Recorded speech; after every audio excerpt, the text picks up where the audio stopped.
Are you ready, Athena? Sure am.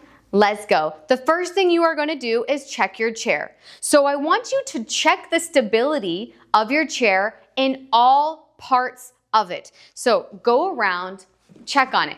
Can you put your balance on it? Is it wobbly? I want you to just get to know your chair, feel around, feel maybe where you can step on it. Now, if you're gonna go up and do something dangerous, please have someone to help you. Okay, we're good. Maybe you can try sitting on it. You can try laying on it. How do you feel? How do you feel?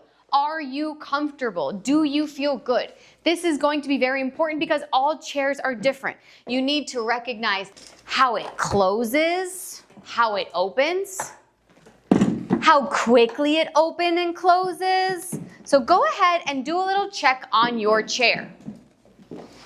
And then come back and meet me.